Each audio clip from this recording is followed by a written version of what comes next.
was a California August in 82 when my mother gave birth to the Spam Tech crew. 13 years later had me looking at Linux. Programming made me stronger like Papa the Spinach. Now, people know that a DG carry weapons, but if that weapon is a nest, you step in. We finish Contra with only one life. Finish Metal Gear 2 using only a knife. Right. People might think that we're frontin', then they see all the news online that I'm putting. My rhymes flow just like my code, even though my source is owned by Sko. What about my Indian? I keep it low. See me on Gunbound, call me pro. I'm a certified legend, but I'm still your bro. This is a PSA, boy, the more you know. No. I'm a legend everywhere that I go, every distro, every Craigslist hoe pumping they fist, yo. Can't get enough of Whitey Cracker's jams, and they can't get enough of Whitey Cracker's spam. I'm a legend everywhere that I go, every distro, every Craigslist hoe pumping they fist, yo. Can't get enough of Whitey Cracker's jams, and they can't get enough of Whitey Cracker's spam. I said my heart's wide open, goatsy, and my windows min like Ho Chi. I'm just another nerd, but I rap about it. Shit talk on the net, then I laugh about it. I've been caught slipping like the Star Wars kid when I'm on eBay sniping a bid. Catch me on a webcam like Numa. See me at the club and I'm rocking Puma. Another net legend if you see me yodel. Spit a little something that's anecdotal. Tell me about the time the E-Bombs world stole your chop like I stole your girl. Catch me on Gen May, not something awful. Low tax would ban me, raffle. I'm a certified legend, but I'm still your bro. This is a PSA, boy, the more you know. I'm a legend everywhere that I go, every distro, every Craigslist hoe pumping they fist, yo. Can't get enough of Whitey Cracker's jams, and they can't get enough of Whitey Cracker's spam. I'm a legend everywhere that I go, every distro, every Craigslist hoe pumping they fist, yo. Can't get enough of Whitey Cracker's jams, and they can't get enough of Whitey Cracker's spams. I'm a legend everywhere that I go, every distro, every Craigslist hoe pumping they fist, yo. Can't get enough of Whitey Cracker's jams, and they can't get enough of Whitey Cracker's spam. I'm a legend everywhere that I go, every distro, every Craigslist hoe pumping they fist, yo. Can't get enough of Whitey Cracker's jams, and they can't get enough of Whitey Cracker's spams, yeah.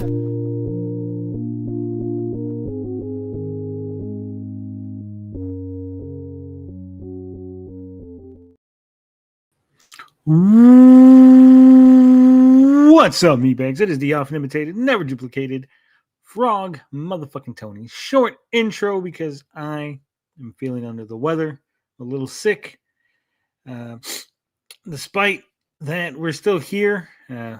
No Autoy fanboy, as you can see. Autoy is also having issues, so he did not pop into this. It's just me and TJ. We're going to go over some articles, talk a little bit about gaming, talk a little bit about the MCU, a little bit about the DCU, and then we'll pop over to the weekly polls that we put up and discuss that. Sound like a plan to you, TJ? Hell yeah. Crazy Dick Masterson went cuckoo on Don Vito Fataloni on The Biggest Problem. We'll definitely talk about that if you guys want. Don't forget, guys, if you want me to talk about anything at any point, you can just send me money. A $2 super chat is all that it took to set Vito off, and that's all we need around here. But TJ, how you been doing? How's it going, buddy? I've been playing more Cosmic Invasion. I'm getting the hang of Rocket Raccoon of all characters. I love his grenades. His diving attack, like if you spam it, like you do the double jump and then you press X, you just keep going forever. It's great. He also has the dodge thingy, and then you press attack straight after that. You put landmines, some good shit. Also, his grenades are like, they have random effects. Like one of them is a black hole. That's some good shit. I'm having a lot of fun with him. I didn't really like Rocket. I'm not they having made him as feral much for fun. some reason. Yeah. I was telling Blinded earlier, I'm not really digging it as much as I thought I would. You know, being a huge Marvel simp, I love classic beat 'em ups. I thought this was the perfect combination, and then for me, something's just not clicking. It's just I don't know what it is. Sprites are kind of small. Feels like the levels are short. What are you gonna say? The enemies are repetitive. Like they keep shoving those bugs in there, even though you're like in fucking Genosha, and then they still bring bugs. It's like, can I fight something else, guys? It's the Annihilation Wave. But I mean, if you go back at the classic beat 'em up, the Spider-Man beat 'em up from way back in the gap, those had big fucking sprites. Those are big sprites. The levels felt big. Like this, Right. like everything feels small. Like it doesn't feel like there's a lot of vertical room. So like there's a lot, like the amount of planes that your character can go through doesn't seem that many. It seems like they wasted a lot of space on the background instead of shrinking the background and making that smaller and making the walking space bigger, right? Like I said, the levels are kind of short. It's like 5-10 minutes, depending on how fast you are, right? The characters feel different enough, but they like it's not satisfying when you hit guys in like Streets of Rage, right? So you hit a guy, and there's that the animation where like he doubles over, and there's like a little bit of stun lock for a couple seconds, Right. and you stop, and they're right back at it, right? So I don't know. No unlockables. There's nothing to unlock except for like music tracks and stuff that should have been like the files or whatever, where it's just basically talking about the characters and shit. That should have been unlocked. Just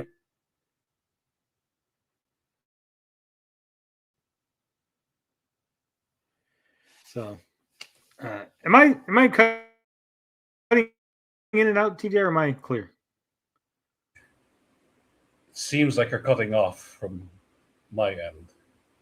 I don't know if it's me or you. I Yeah, think Beefy it's saying me because you're I see it stuttering. robot. That's why I asked you. Yeah. All right. Yeah. I'm gonna reset Vamp for a second. Tell people how much you love the game. All right. So the other character I've been playing is She-Hulk. She's basically the Mike Hagar of Cosmic Invasion. Some grappler, and she has some wrestling moves, some good shit. After playing her for a while, I was like telling Finbar, listen. Okay, you look at this sprite, you see the way they draw her, you see all her moves and shit. That's what we're gonna do with the Fabulous Frogman. Okay, all those wrestling moves, they're gonna be there. Elbow drop, frog splash, bulldog, all of it. The chop, even the chop. Yes, he's gonna have a chop. Spinning heel kick, all of it. Okay, and Finbar's like, yes, and we're good to go. It's gonna be full-on wrestling in our action sequences. Okay. bro, it's gonna be great, bro. I know we stopped reacting to JCW and shit, but still, I'm gonna bring some wrestling up in this bitch. So I'm having fun with She-Hulk, mostly. She-Hulk and Rocket Raccoon, just like in the trailer. Bro. Oh, Eric is on hard times, Daddy. Hard times. Stuttering harder than PTP. What? Bro, ring rat. Oh man, the ring rat, bro. She retweeted us today. Retweeted me. Yeah, I got that in. we're big time. So yeah, like I was saying, there's no unlockables except for like music track. What is it, like shield files? The shield files should be unlocked just off jump, right? Because it's just like, oh, here's the stuff about Spider-Man or Thor or whatever, right? Like if there was like something that was locked as for like shield files, you should get like the basic files and then maybe like a more in-depth file or something that's unlockable, right? The roster isn't big enough, right?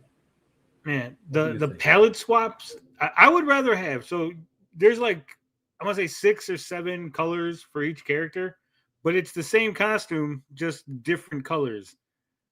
And like Iron Man works because he's got different suits, and so like, the red and the silver Centurion suit, and then you got like the stealth suits, black, and so like his different suits work. But then you got someone like Storm, and it's just the same costume in different colors, and that doesn't work because she doesn't wear that costume in multiple colors, right? So I would have preferred if they just cut down on the amount of palettes swaps and instead gave them different costumes. Like, oh, you unlock Storm's mohawk, the leather jacket costume. Yeah. So Same thing like Wolverine. Oh, you unlocked he's got two of them that look good. It's like the blue and yellow looks good, and then obviously the brown and Wait, brown there's and tan. no leather jacket Wolverine, no biker Wolverine. No, there's no costumes. It's just different colors of the same costume. So like you don't even get like a Spider-Man wearing like a Ben Reilly suit or something. Like there's nothing. Right. It's just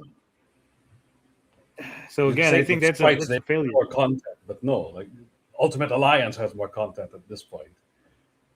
Yeah. I miss JCW, and the biggest problem. Damn, you gotta get to it.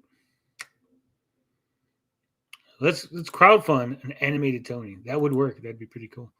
But yeah, so I think there's a lot of little issues with it. Maybe they can fix it with some DLC.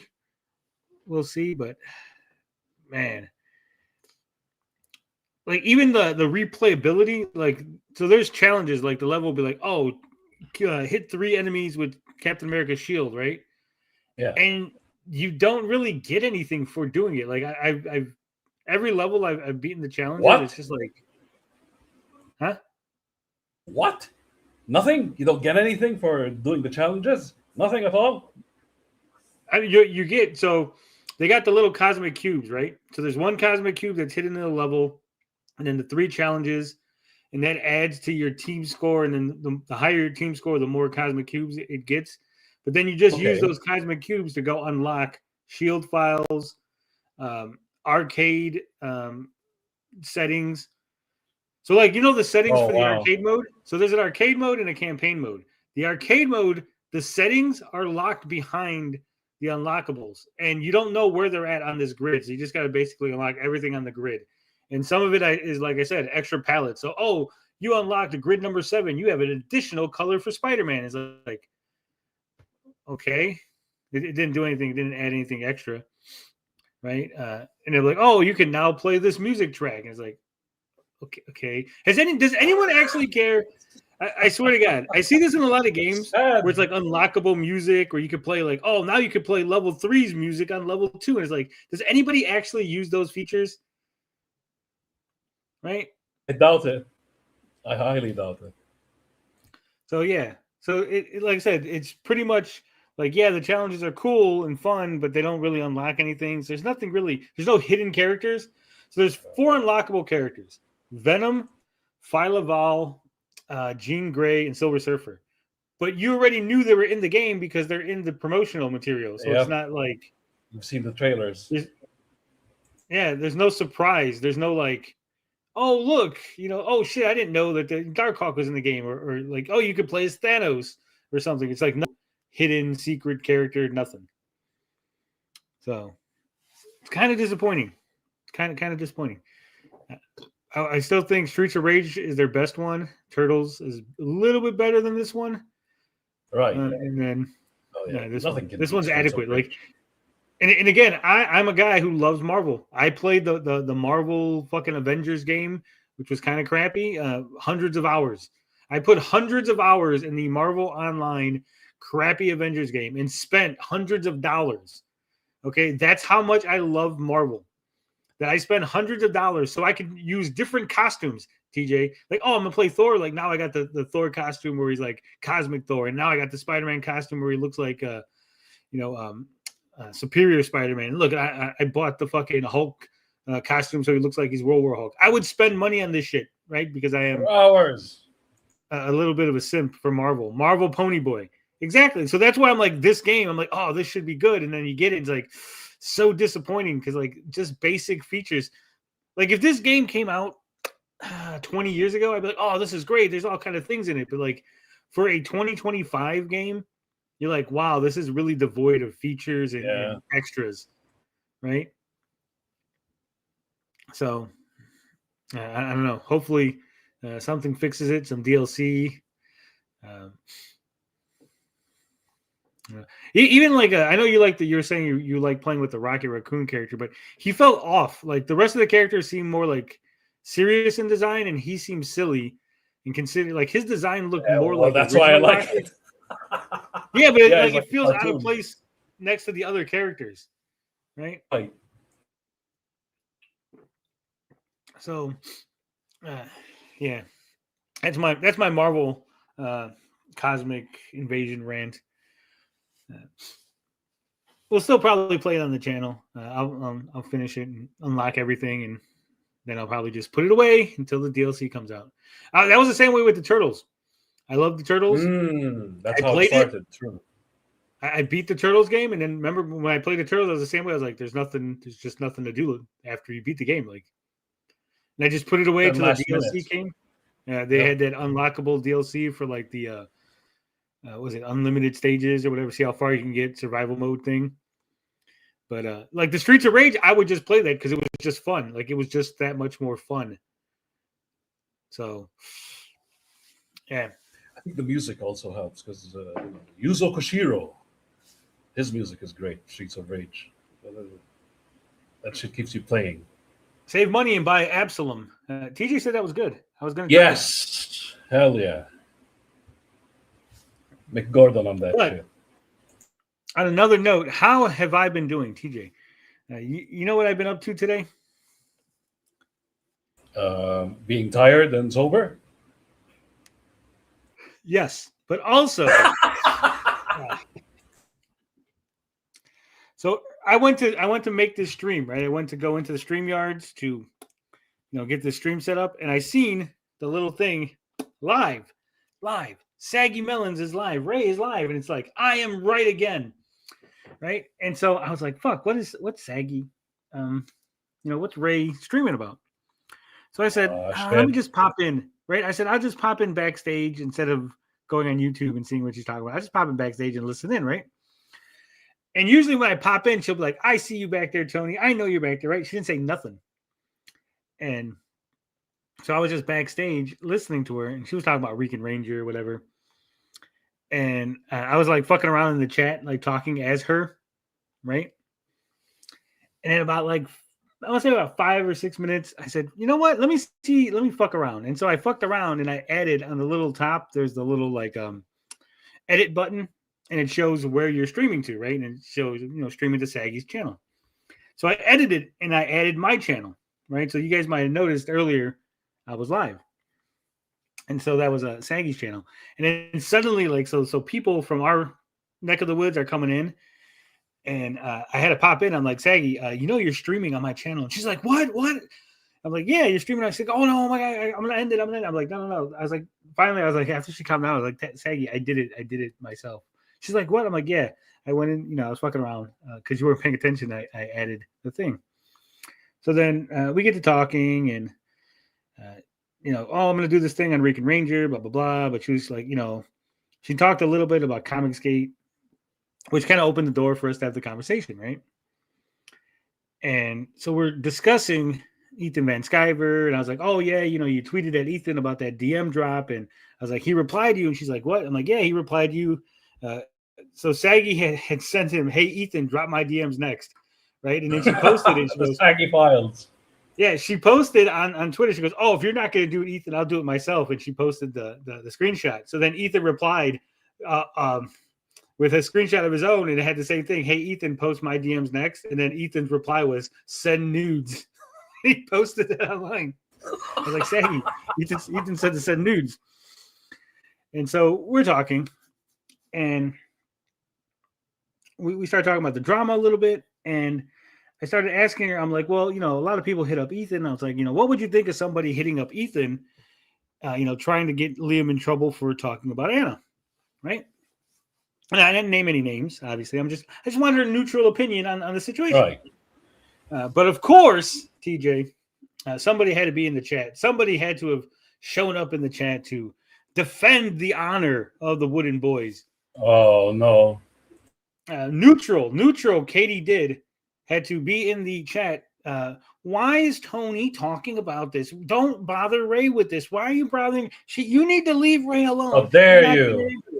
Yeah, how dare you bring this up? How dare you make memes about my Wooden Boys? How dare you? And so, it's a little frustrating. Again, Ray's my friend. I've talked to Ray. We talk offline. I have her phone number. We text and call each other, at least once a week. right? If not more. So we're friends, and like me coming in there, and she's like, "Why is Tony taking over the stream?" and blah blah blah blah blah. Because we're friends, and that's what we do. I do that. I fuck around, and I go in there. This is not a isolated incident, right, TJ? You know, I've gone into the StreamYards and like messed with her multiple times, right? And she's I've also streamed on barged her into channel. this stream.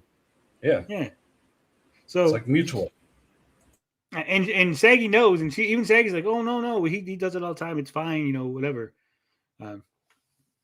So she's doing this whole thing like, "Oh, you need to stop. You need to leave this alone." And then she starts sending Saggy money. Yeah. It's like, "Oh, let me send you some money. What's your Venmo? Why has Tony not got your Venmo up? Let me send you money. Let me send you some boba tea things." Right?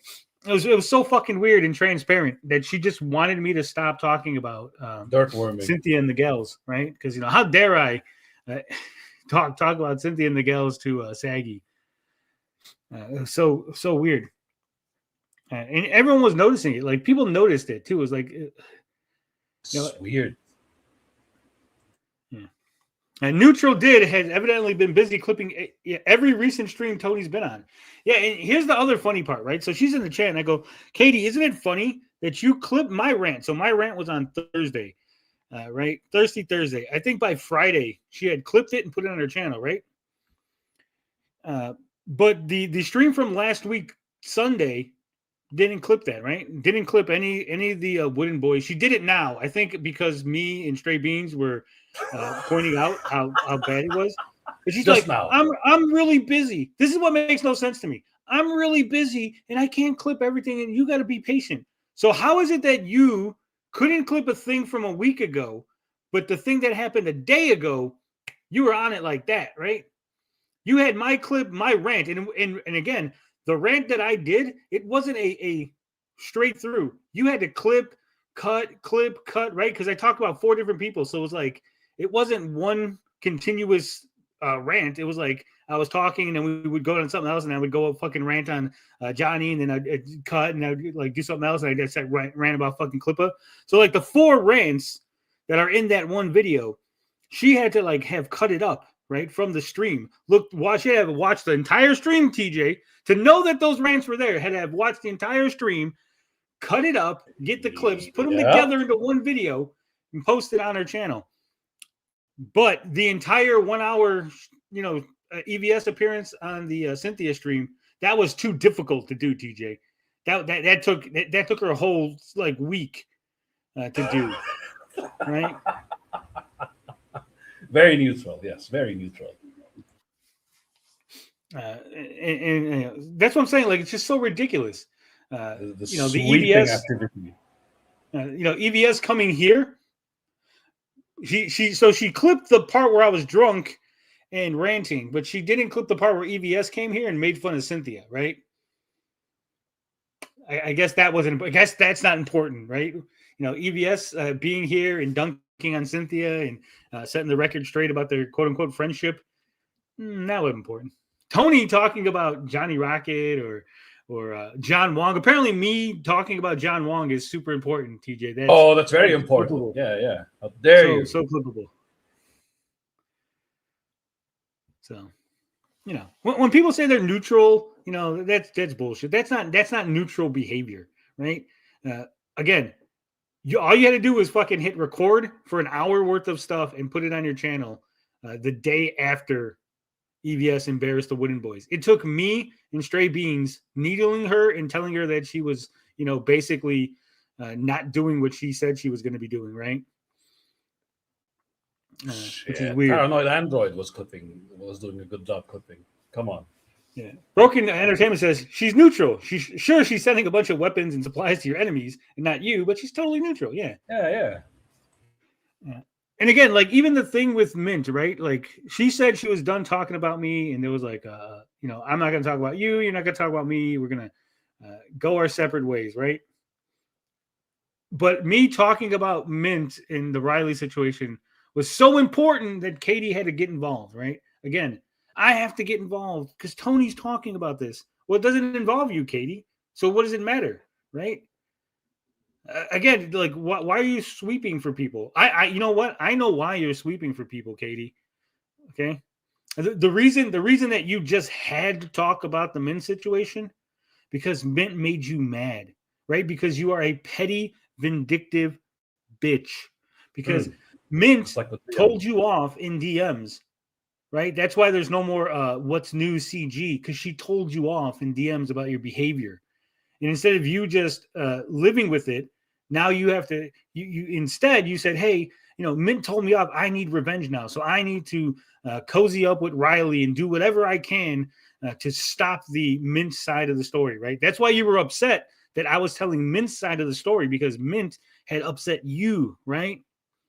But instead, you're just like Vito. Instead of just telling the truth and going, hey, Mint pissed me off, so I wanted to make sure that Riley looks better than Mint. No, you have to come with this. Well, you don't have nothing to be involved with, Tony. Why are you talking? I don't know, because my friends talked to me and I was relaying what they said, right? And I do love how you want to claim that what I'm saying, you don't know if it's the truth because Mint hasn't come out. So maybe Tony's, yes, I'm lying, Katie. I'm fucking lying. Mint hasn't come out to say that I'm lying. No one has refuted my story. No one has refuted the things that I've said, but I'm 100%. I just made it up, right? In fact, who knows? I might not even have went to dinner with Mint and Sean twice, right? I just made that whole thing up, Katie, just in some weird fucking way. That whole ass book just, teleported to you somehow. It's funny. It's funny because Riley, you thought you were going to control me. You thought you were going to do something, right? What did you tell me, Riley? Well, Tony, Cynic has offered me a microphone, and I'm in no position to turn it down. Now, what did you think was going to happen? Did you think I was going to start kissing your ass, Riley? Did you think I was going to go, oh, no, Riley's going to team up with Cynthia, and now I have to kiss Riley's ass to make sure that he does it, and I was going to shit all over Mint, right? Because that's what you thought was going to happen. That was what your little manipulation tactic was. But young Cucka, it didn't work, okay? I felt sorry for you for a long time, and I let you get away with shit. I let you get away with your shitty behavior, despite people telling me that I shouldn't, right? Because like I told you, when I say someone's my friend, I give them the benefit of the doubt. I do try to be their friend, right? And I try to be your friend. And I did offer you a job. And I did reach out to you because I was concerned, right? And what did you do?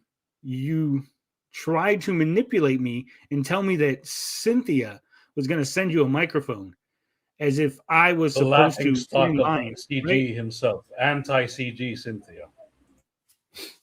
Yeah, sounds like the frog is over the fence. Yeah. Cosmic says, Tony has talked about things that aren't public yet, is what Katie posted. Notice that doesn't mean you're lying. No, I actually didn't talk about things. See, that's even that's a lie, though, because Riley made an entire sad post on his Discord, and that's what Ralph was talking about. And I just elaborated on the things in that post, right? So even the things I talked about were not. And if you, again, go back, now I'm fucking mad, right? I'm getting mad. Because if you go back to the situation, before I even spoke, Katie was like, why is Tony getting involved in this? Tony has no business to be in there. She hadn't even seen, I hadn't even showed up yet on the fucking stream with Ralph. And she was already going in about why I shouldn't be involved. Yeah, it is gay. I'm agreed. Yeah, this is the post. Thank you, TJ, for bringing it up. This is what he sent me.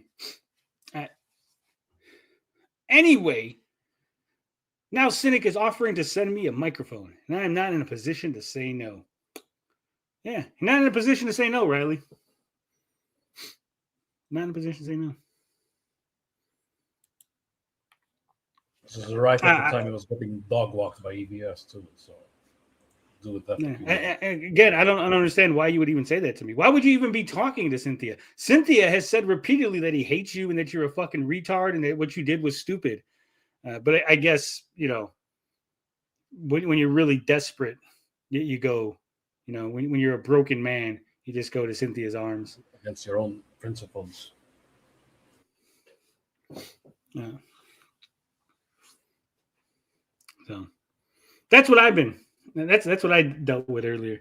And again, I just wanted to talk to my friend Ray, have a good time, laugh at some people, mock a few people.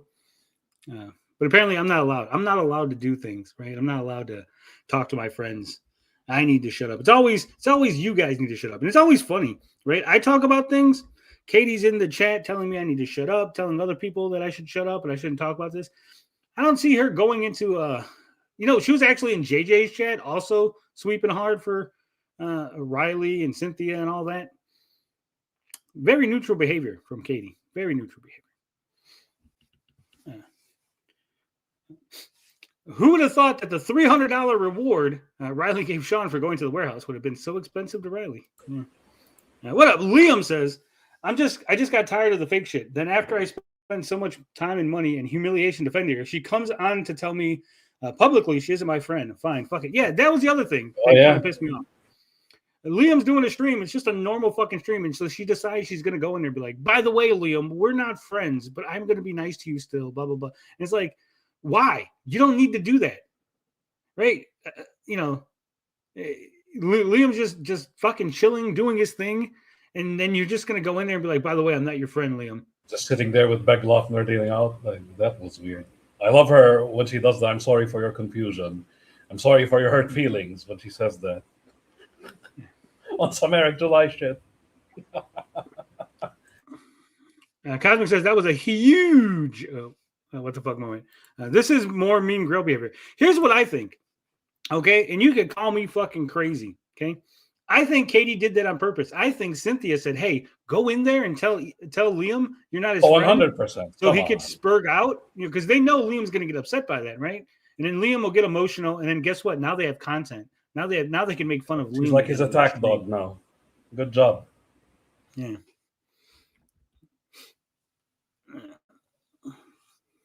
So, yeah, 100% a setup,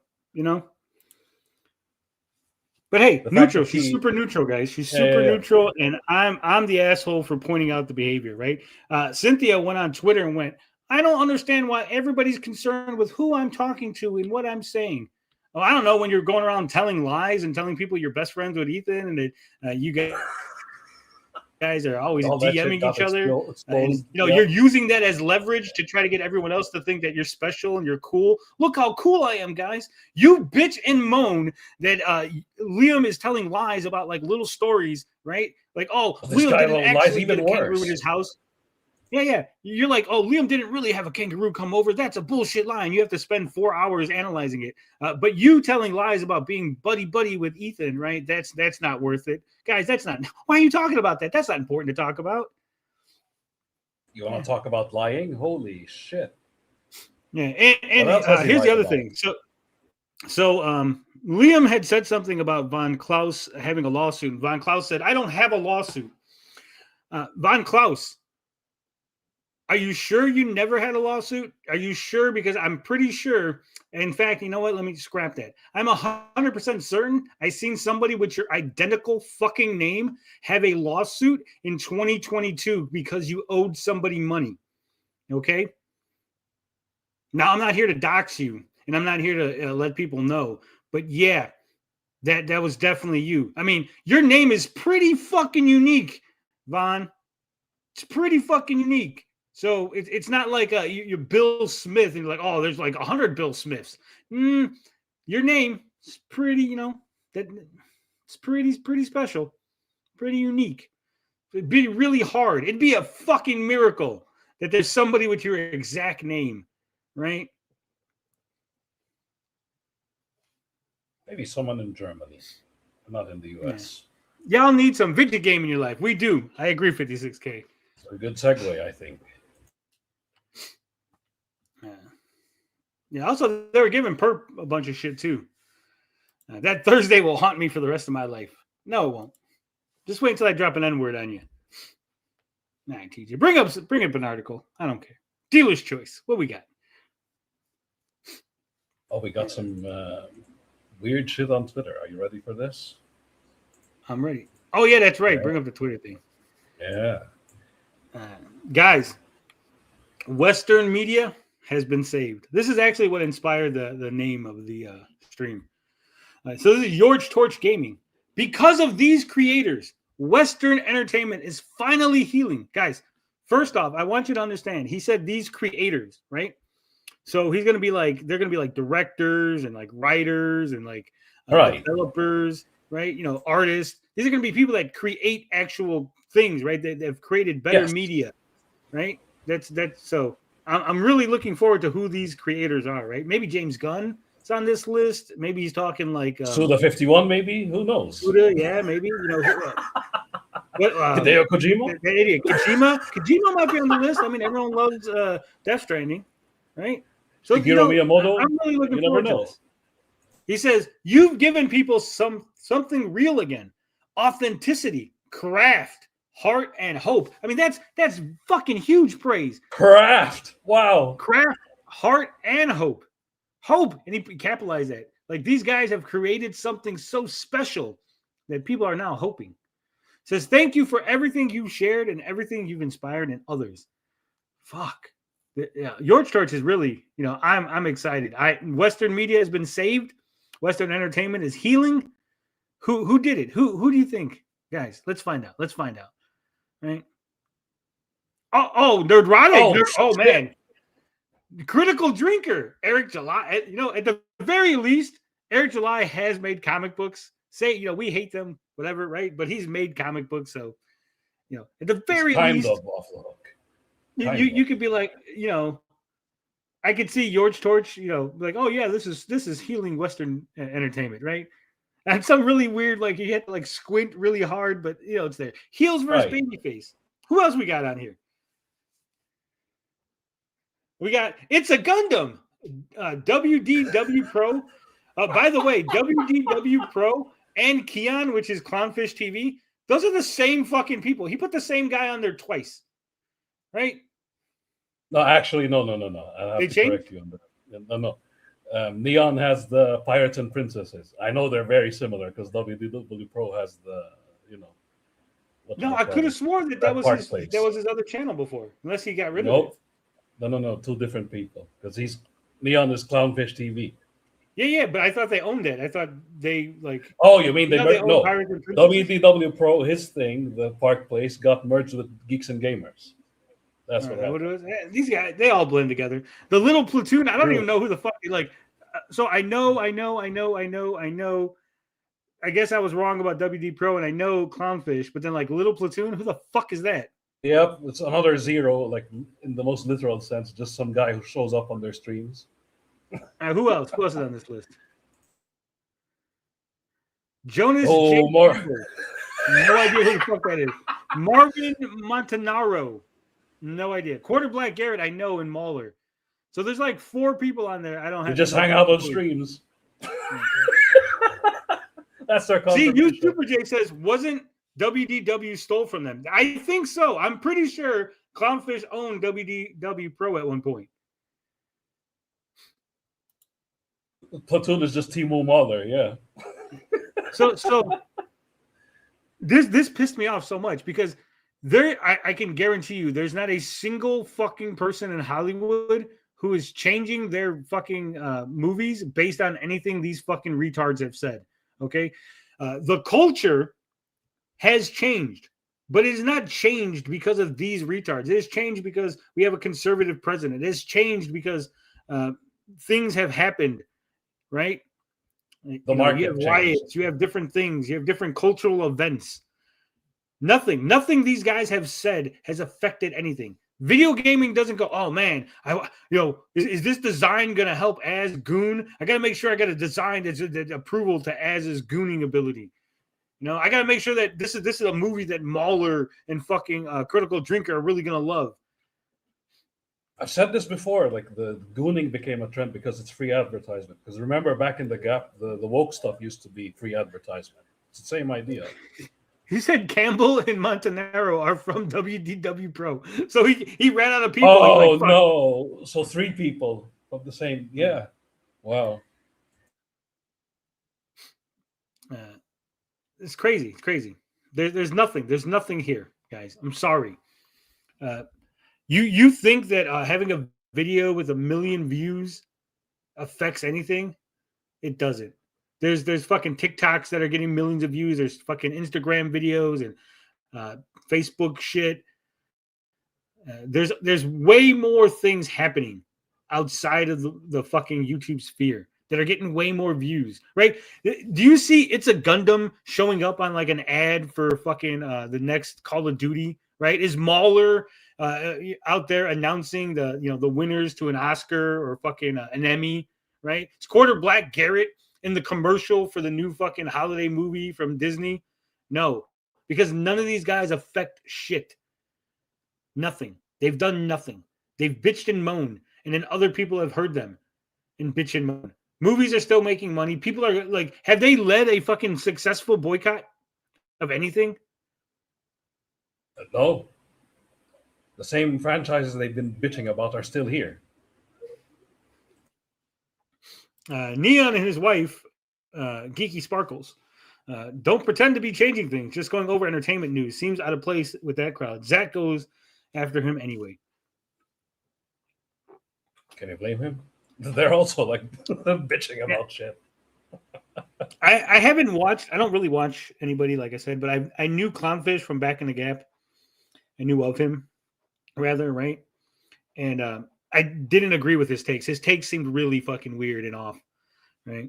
Ghost of Yotai lost money, but sure it did. Sure it did. Yeah. See, if I was They just Cabrulus, talk I'd be the same word salad, just with different dressings, yeah. Yeah.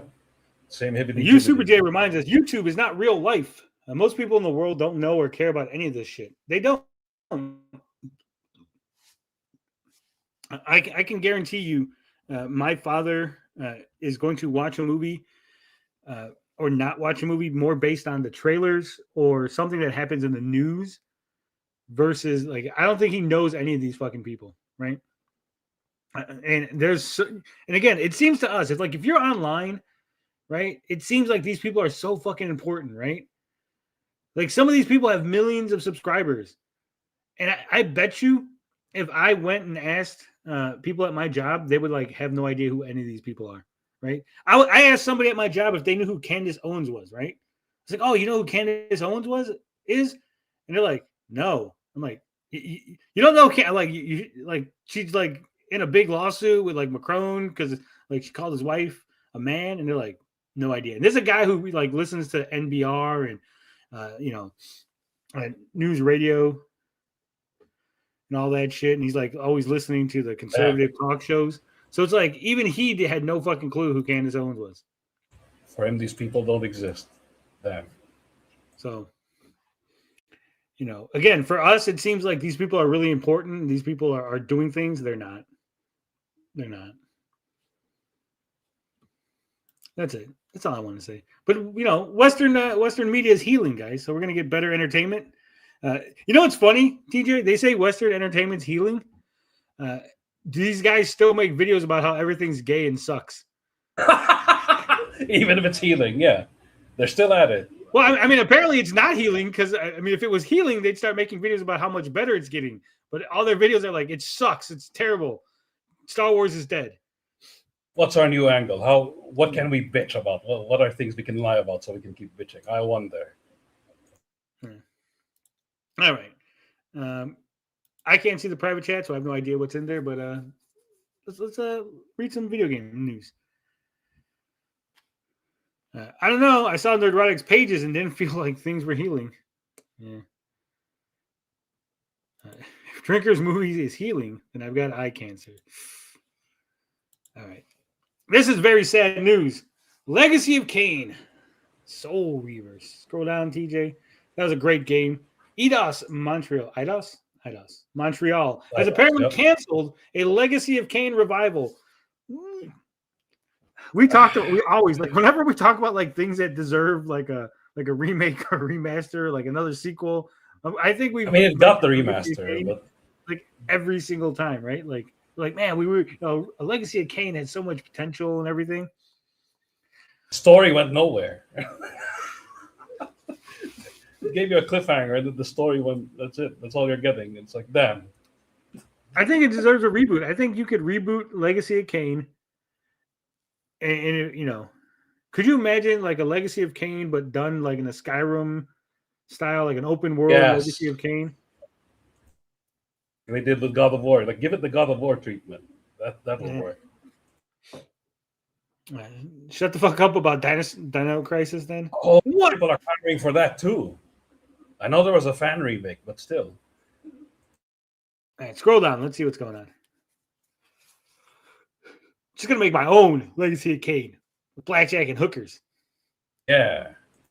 I want somebody who actually says that. Like, I'm gonna make my own Final Fantasy with blackjack and hookers, and then like you play the game and like, look, there's actually Literally. blackjack and hookers in this Final Fantasy game. He did it. Son of a bitch did Cloudstripe it. is a pimp now. Yeah. Eidos Montreal has canceled a revival of its Legacy of Kain series, according to a resume of former employees. Steven Alvarez says, I have the original PS1 game easily, even with today's standards, top 10 voice acting in game. Yes. It is good. Tony J in there. Yeah. R.I.P. I mean, like I said, I loved ever since playing it, like the atmosphere, everything about that game is just so fucking good. That first My Legacy vocabulary is so big because of that game. I learned a lot. TJ's whole vampire thing is based on the Legacy of Kain vampires. Actually, yeah, there's a bit of that. True. They hate us because they ain't us.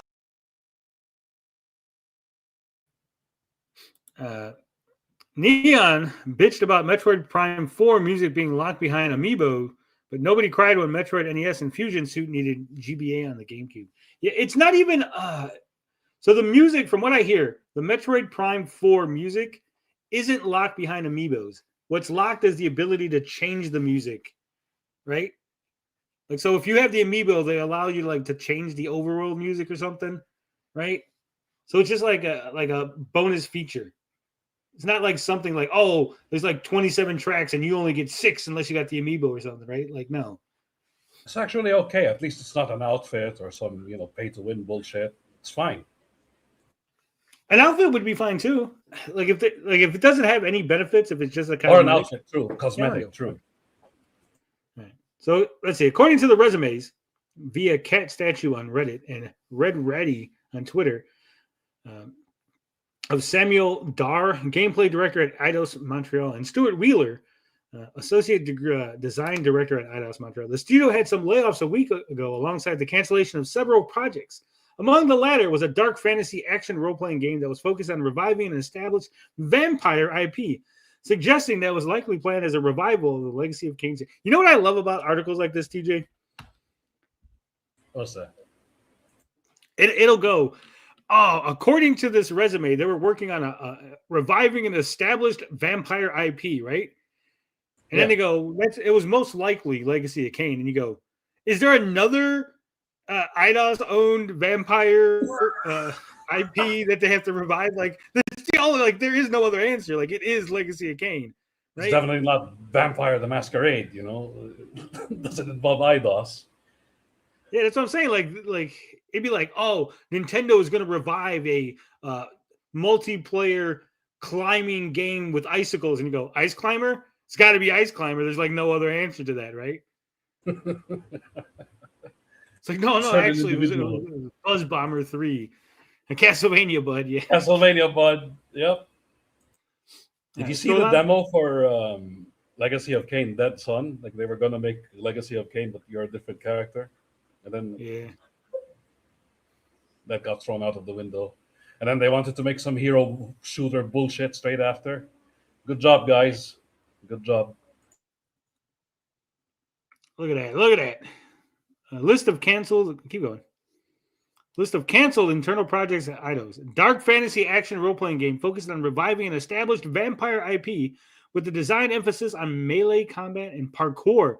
Parkour! That was definitely going to be a Soul Reaver. He kind of does parkour because he's climbing on the walls and shit. Yeah. You Super J says, actually, it was Monster in My Pocket. 3-on-3 competitive esport, status unknown, set in a futuristic universe. A modern point-and-click role-playing game featured turn-based combat. Sci-fi stealth game, possibly a new Deus Ex game. Oh, I missed that. Yeah, possibly. What else we got? And then a list of outsourced projects at Eidos. Grounded 2, since 2023, Eidos Montreal has been involved in an outsourcing work for Obsidian Entertainment's survival action adventure game. What else we got? Oh, shit, James Kuhn says, so, how are you guys doing? Tony, glad you didn't die Thursday. Gaming has died. Indies are not recognized IPs. Doing good. James, I think maybe you're drunk. I think I'm too sober to read this super chat, James. Thank you. Yeah, indie games are doing great. They're often overlooked, but man, there's so many good indie games. These guys, so again, when I talk about like making a difference, right? Like these guys will complain about the new Skyrim or something, right? Like, oh, the new Skyrim's gay. And I go, well, why don't you just promote indie games that are like Skyrim that are not gay, right? Like there's usually like if there's a popular game, franchise, series, whatever, right? There's usually an indie game that's like it, right? Like everyone loves Donkey Kong Country, right? There hadn't been a new Donkey Kong Country game in forever, right? Yeah. Well, K's in the was it in the Sacred Mask or something like that, right? That's basically Donkey Kong Country. I played it. I showed it off. David Wise is on that soundtrack. Yeah, that's like, literally Donkey Kong Country. It really is literally Donkey Kong. Like, you know, the masks are basically like the different gorillas and stuff. And like, it is like if you play it and if you play Donkey Kong Country, like, oh my god, this game is the same. They just like reskinned Donkey Kong Country, right? It's so ridiculous. Ukulele is basically Banjo-Kazooie. Oh yeah, but that's known, right? That's I think Ukulele's same guys, even though it's indie, it was kind of like you knew it was a spiritual successor. Like these games I'm talking about are like small indie games that barely get anything. Like Nico DeRico, right? That barely got any attention.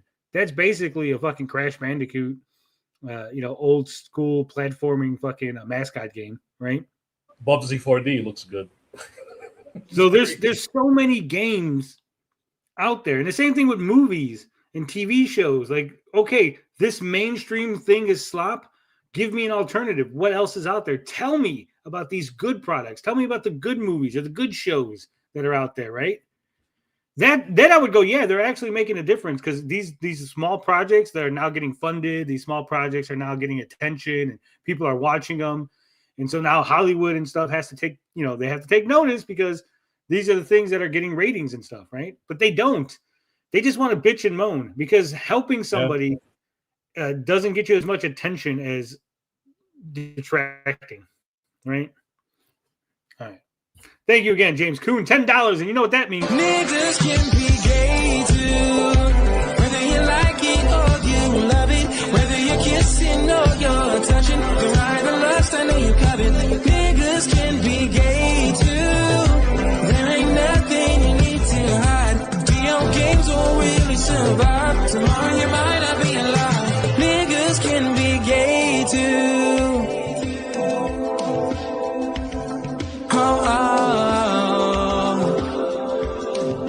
Niggas can be gay too.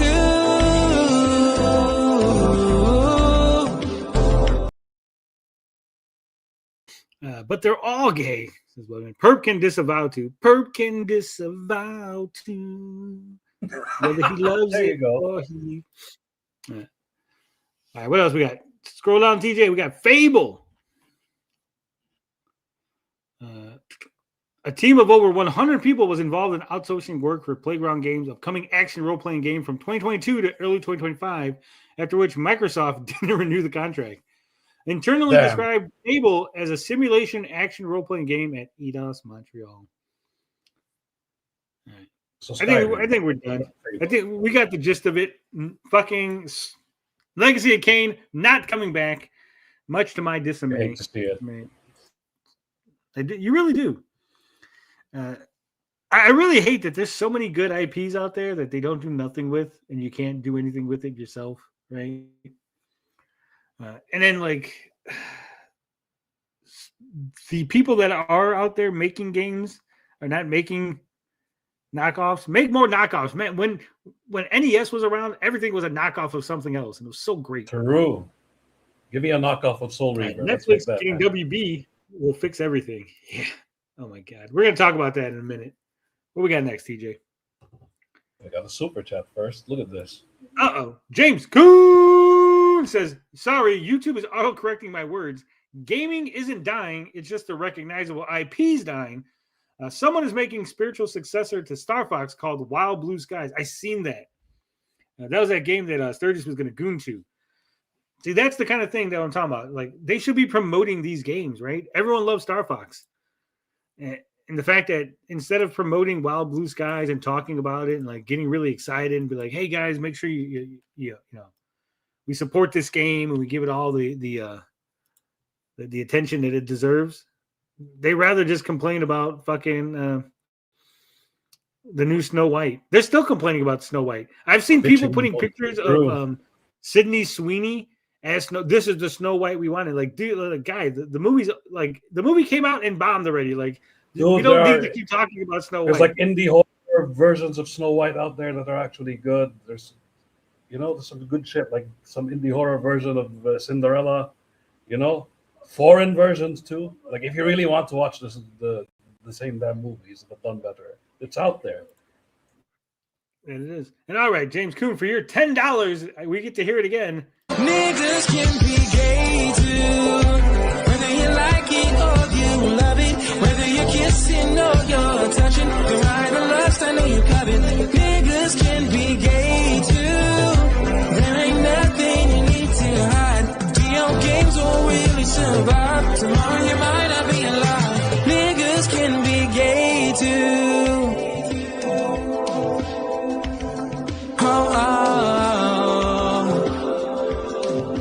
Niggas can be gay too.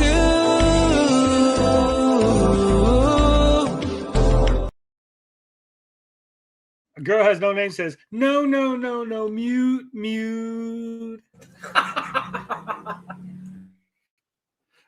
All right, what do we got here? This comes from GameIndustry.biz. Uh-oh. Yeah, it's going to be a serious segue. Yep, it's a business. Let's put our big serious hats on. Netflix, Warner Brothers. You got to scroll over, TJ. I'm having the EBS problem. Oh, no. Okay, there. We're back. I froze for a while. Netflix to buy Warner Brothers, including games division, for $82.7 billion. Rocksteady, NetherRealms, Avalanche, and Telltale Games. Part of the sale expected to conclude in Q3 2026. So we have a while. It's going to take until the third quarter of next year before this goes through and it's all finalized and everything. And there's probably still going to be some like hiccups and maybe some issues before then, right? But if everything goes good, all these game studios will be under Netflix. I don't feel good about this. I don't feel good at all. First off, I hate when the Snyder Bros get anything that's resembling hope. Because now I want to hear about this for the next. Yeah, we're not going to hear that of it. Yep. Yeah. So that's the first thing, and then next, I know Netflix has been doing like gaming shit on their platform, and I have a feeling you're going to get a lot more mobile games. I don't feel. I think a lot of microtransactions are going to be coming. What do you think? How do you think this affects the James Gunn universe? You think James Gunn is done, TJ? That's it? No, I think Zaslav is like 1-1 with James Gunn. He's like right behind him. He's not going to change the plan. But I will say this: probably less side content, if we're going to call it that, from James Gunn, which is good because his side content really sucks. We're just going to have more movies, which is fine. I'd rather have it that way. No more Peacemaker, please. Do you think Netflix is going to go the Disney Plus route and we're going to have like DCU shows all over Netflix now? Oh, maybe, yeah. Subjugate says, if we get the Nemesis system from Shadow of War and other games, then I'm good with this. Maybe. To be honest, I don't see the Snyder doing DC again. Rebel Moon was an absolute disaster and a huge loss to them. Yeah. It was, and that's because they didn't support it. All the Snyder Bros did not support Rebel Moon. You'd think they would, but they didn't. Damn. And to be fair, Rebel Moon was just a Star Wars knockoff anyway. Malik says, I'm worried about physical media. Yeah, that's a good point. They might stop making DVDs and stuff. Uh-oh. Little Movie Perp says, Netflix might look at it as, we got James Gunn now. They collect filmmakers, and they'd want Gunn, who is a personality. Yeah. He's a new Gunn hotness, stays, I remember? think. I say. I don't know. I think it depends on a couple of factors, but I'm not really happy with James Gunn's DCU. Right? I like Superman. I've said that before, but I really don't like how Peacemaker and Creature Commandos and all that is, all this adult stuff is so entrenched in the DCU. I think it's not effective, right? You can't keep going PG R, PG R, R, PG, R, R, R, PG, PG, R, PG, right? Like ping-ponging back and forth between the two, I think is not going to do any good. It's going to you're going to have in Peacemaker, John Cena's like, fuck this, here's my dick, look at my penis, oh, I'm fucking all these bitches. And then he shows up in Superman, he's like, hi, Mr. Superman, I'd like to be your friend. He's like, right? Because he can't do that, right? It's the same thing with Guy Gardner. He says, Nathan Fillion says, oh, I swear more in Green Lantern than anything else. So he's going to be like, fuck shit, fuck ass, fuck this. And then he shows up in the next Superman movie and he's like, damn, will be like the worst thing he says, right? So the same could be argued with the Daredevil Marvel thing, right? What do you think? I'm gonna a little bit, but it's dark. But remember, Daredevil is the same. It's like with the Punisher. He still kills people. He's just now in an environment where the other people don't kill people, right? Right. Like the same thing with Deadpool. Remember, they took Deadpool and he was still slicing people up, but he was just slicing people up in the MCU. I don't think there really was a change in Deadpool and Wolverine to the previous Deadpools. Deadpool isn't as wild as Peacemaker. That's the thing. Peacemaker is really wild. Gunn has been in this weird quest to salvage everything he's done for, back when it was Snyderverse, quote unquote, DCEU. He really should cut Matt that from shit Cleveland out. says, Matt from Cleveland says, Penguin Season 2 starring the Wayans brothers. Remember way back in the Gap, you guys might not remember this, but back in the Gap, they actually had one of the Wayans brothers. He was going to play Dick Grayson. He was going to be Robin. There's pictures of him as Robin, and he actually got paid because he filmed a scene as Robin in that second Batman movie. It was the not Damon Wayans, not Keenan Wayans, Marlon Wayans. So Marlon Wayans filmed the scene as Robin, got paid, and I believe he might even be in the credits. Right? You know what I found out, TJ? Speaking of stuff that's in the credits, you've watched A Christmas Story, right? Right. We've all watched Christmas Story. If you watch the credits, go. If you have a copy of A Christmas Story, you can go check the credits. You'll know I'm telling the truth. Go in the credits of A Christmas Story. And there's a credit for someone who's playing Flash Gordon, right? And there's a credit for someone playing Ming the Merciless, right? But Flash Gordon isn't in the movie, right? And neither is Ming. So why are they in the credits, TJ? Are they on a TV at some point in the same movie? No. I wonder. It's even worse. They spent a third of the budget for A Christmas Story creating a space set in which a fantasy of Ralphie, you know how he has the fantasy of fighting the bandits, and he has a couple other fantasy sequences of her being a witch. There's a fantasy sequence of Ralphie teaming up with Flash Gordon to stop Ming the Merciless. Oh, They built a whole set. They shot it. They filmed it. They did everything. And then they deleted the scene. Make the cut. Yeah. So somewhere out there in like a Hollywood storage facility is this scene. I've seen stills of it.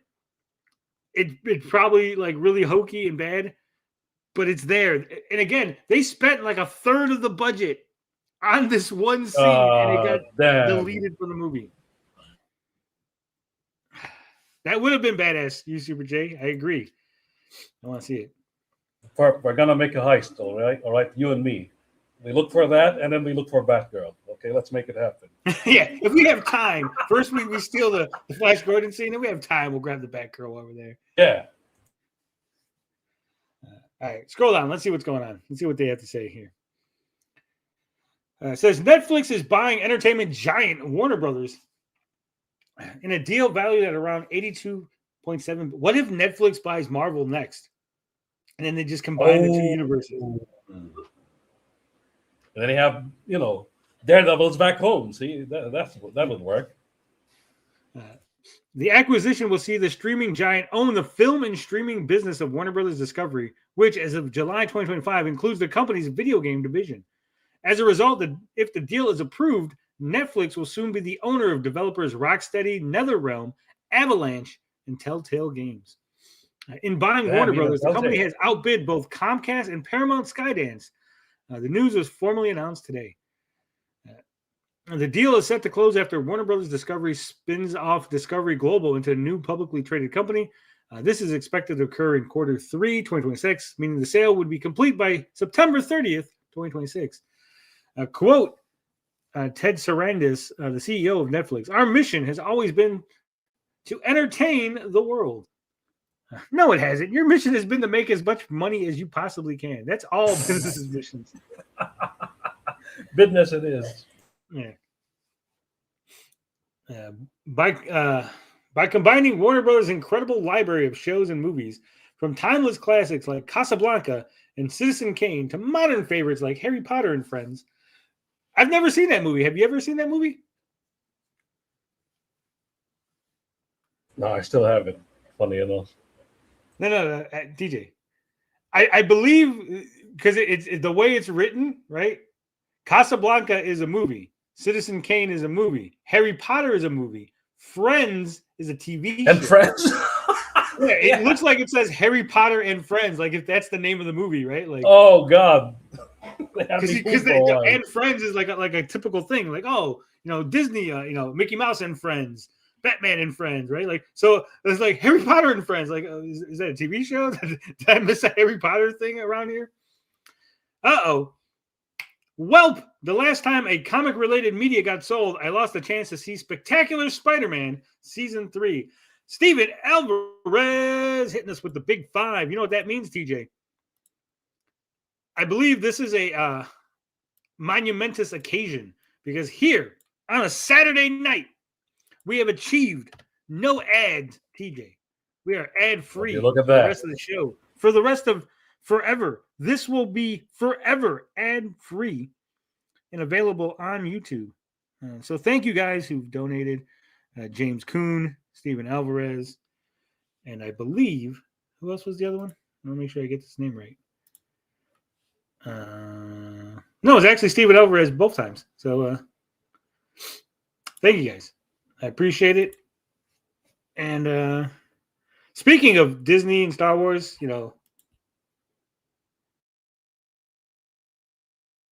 I love The Last Jedi, and I think it did a damn good job for being what it needed to be for Star Wars. I love The Last Jedi. I love The Last Jedi. He loves The Last Jedi.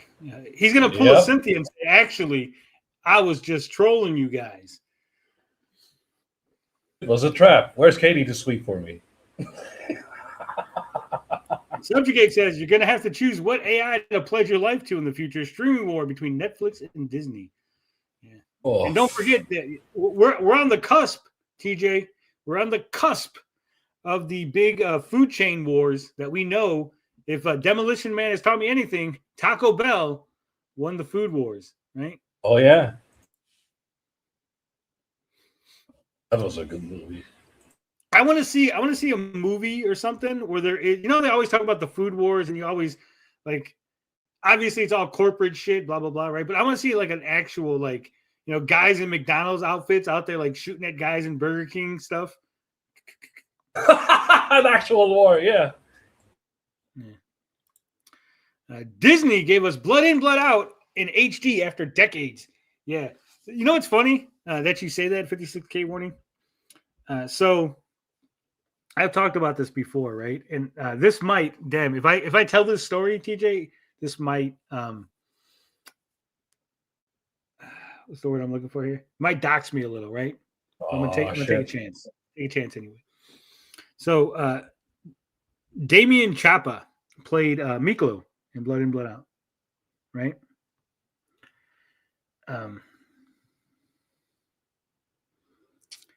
My brother does car shows. He organizes car shows like lowriders and stuff, right? And so he hired Damian Chapa to come in and do an appearance, sign some autographs and stuff. My brother says this guy is a huge fucking asshole. Like he was like, so they pull up to the place, right? And he was like, all right, so they picked him up from the airport, and he's like, oh, my bags are over there. And my brother's like, well, that's great. And just my car's over there, so you could just put the bags in the car. And Damian Chapa was like, what do you mean? It's like, you ain't got someone to put my bags in the car for me? So like this guy, very full of himself. Apparently he was like charging like an arm and a leg to sign autographs and was like being really difficult. Prima donna behavior, right? So that finger sucking scene, goddamn, it's hard to watch. Yeah. If Taco Bell brings back the Chilito permanently, yeah, they win. About those locals forever. Bow down to the bell. Fuck yeah. All right. What else we got here? Harry Potter and Friends with our culture-defining titles like Stranger Things, K-pop Demon Hunters, and Squid Game. We'll be able to do that even better. Oh, man, they're going to have like Harry Potter Squid Games, K-pop Demon Hunters versus Batman. It's going to be like Fortnite. Casablanca, Stranger Things. They're all going to be in one universe. But what about the upside down? Frankly, my dear, I don't give a damn. Warner Brothers Discovery president and CEO David Zaslav added, today's announcement combines two of the greatest storytelling companies in the world to bring even more people of the entertainment they love to watch us the most. For more than a century, Warner Brothers has thrilled audiences, captured the world's attention, and shaped our culture. By coming together with Netflix, we will ensure people everywhere will continue to enjoy the world's most resonant stories for generations to come. Casablanca with Sergeant Rock. Citizen Kane. That would be a good movie. Citizen Kane, Demon Hunter. I mean, they already did Abraham Lincoln, Vampire Hunter, right? Yeah, that is the thing. Hey, listen, Gandalf versus Harry Potter. Okay, let's make that happen. It's right there.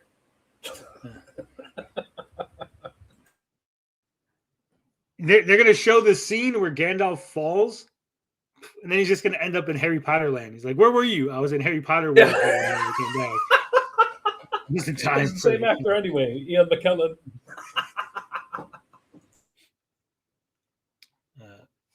WB is also HBO, which is huge for streaming. Yeah, I wonder if they're going to now put the Peacemaker and stuff on Netflix, keep it on HBO, do both. That's crazy. Then HBO will be struggled in recent years with the outsized success of 2023's Harry Potter Hogwarts Legacy being followed by the heavily loss-making Suicide Squad Kill the Justice League. Ooh. That game was just made bad.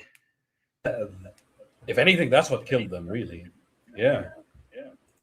I mean, they had a Wonder Woman game in the works, and they canceled that shit. In November 2024, Warner Brothers Discovery said the division was substantially underperforming before longtime Warner Brothers game president David Haddad stepped down in January 2025. Bring back Oz, the Wonderful Wizard. The following month, the company closed developers Monolith Productions, Player First Games, and Warner Brothers San Diego, adding that the closure signaled a strategic change in direction. In June of this year, Warner Brothers changed how its games arm was structured as it focused on its core IP, Harry Potter, Game of Thrones, Mortal Kombat, and DC Comics. Has there been a Game of Thrones game, or is it just like mobile shit? There was a Telltale one. That's the one I remember. Yeah, that's right. There was that. Netflix itself already has a games business, though has made some studio and job cuts in the division in the last year. Most recently, the company sold back Spry Fox to its founders, having bought the developers in November. Hey, did you know? I found this out recently, but apparently they have games on YouTube now. Did you know that, TJ? Ha! So you can actually play them on YouTube, you mean? Yeah.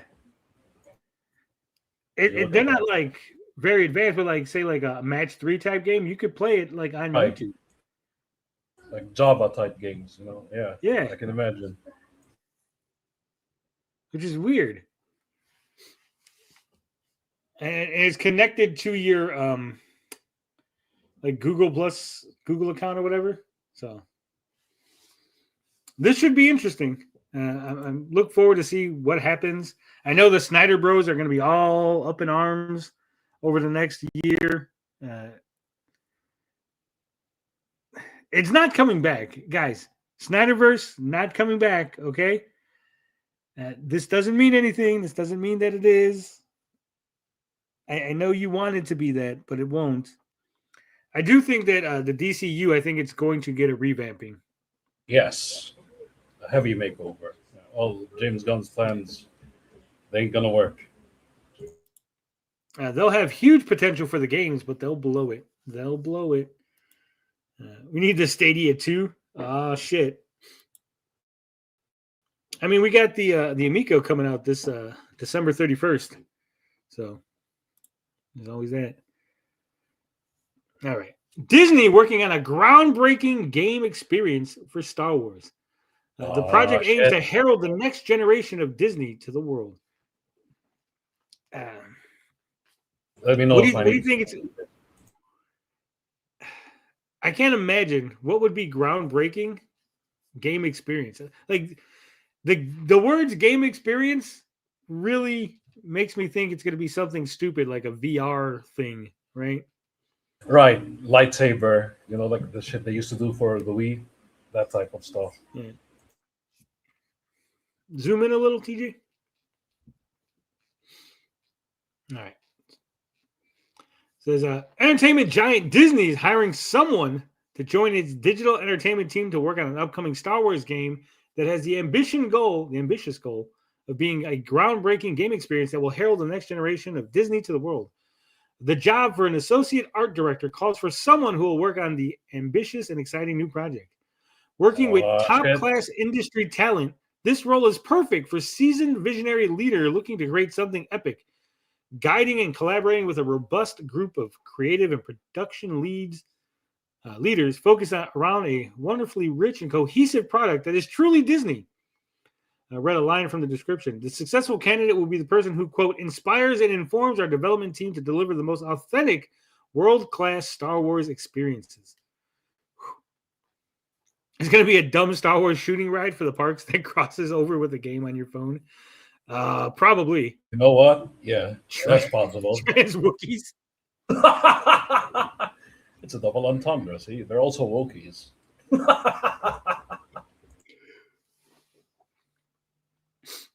Naturally, this person will also collaborate with teams at Lucasfilm. The job calls for someone with a lot of experience, including a minimum of 7 years in gaming, film, or TV.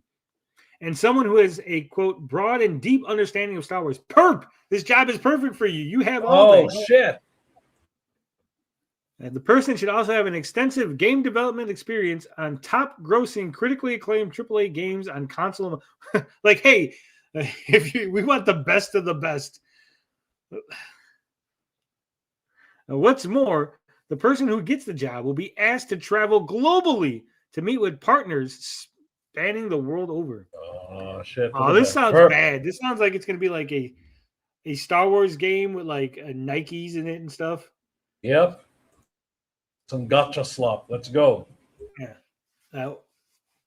The job requisition has lots of details about what the person will do and what credentials they should have, but it does not say much of anything about what the game actually is.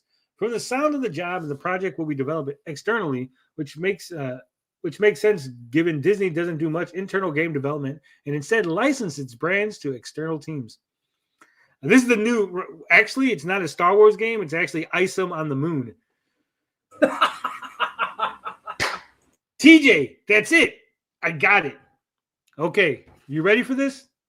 All right. You ready for this? Okay. You know those stupid games like what is it, like something burrito?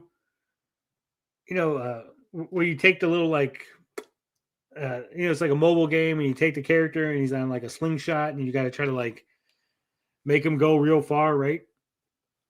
Oh, like Angry Birds. Yeah, but Angry Birds is like you're hitting things. Like this one, Right. the other ones are like you're trying to get it as far, like, so the end of the level is like say 100 screens worth, right? And so you got to like slingshot them, and then you like build it up, and you like the slingshot's better, the bounce is better, you get like power ups, exploding burritos and stuff, right? Yeah. So that kind of game where you're like slingshotting Eric, right? So like you got to slingshot Eric on the moon. So you got to land him on the moon. And like, Shit. But if he's over the moon, you lose. yeah, if it's over the moon, you lose. Just you got to get on the moon. Eric July on the moon. Or we have a bunch of Isoms falling, and you got to catch him with the car. He always lands butt first on the moon.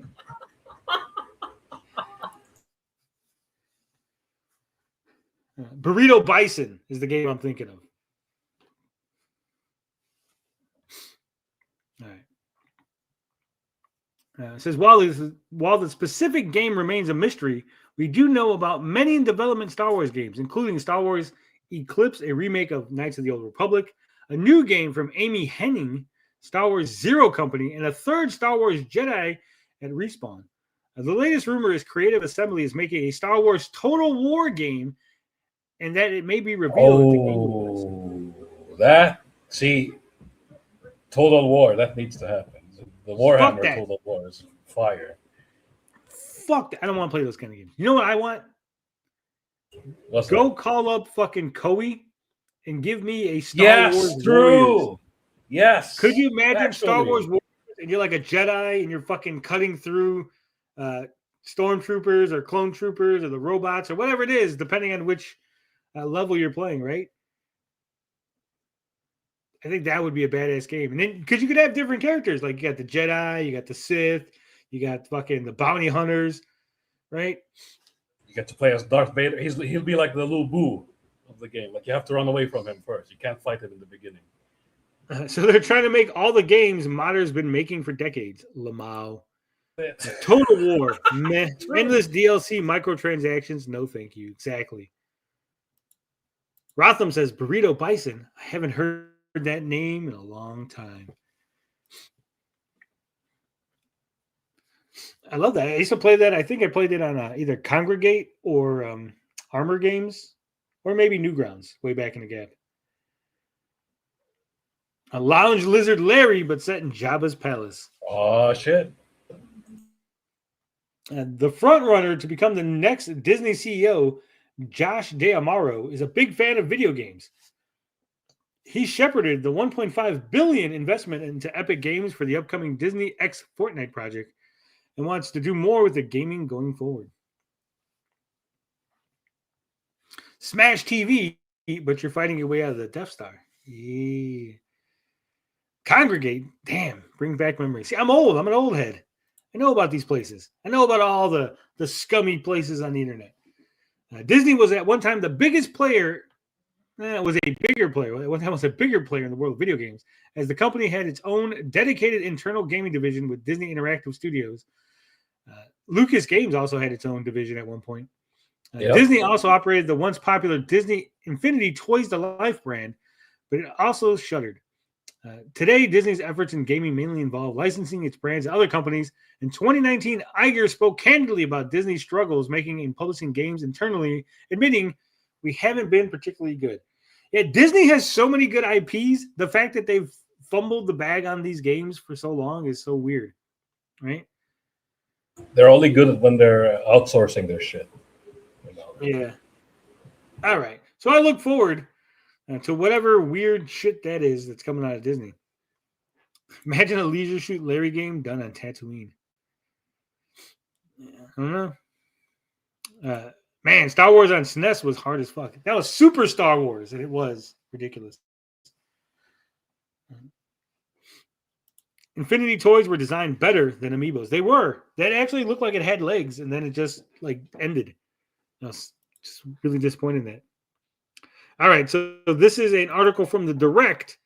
It says Speaking of 5 Disney. iconic Marvel quote wars that the MCU needs to adapt after Phase 6.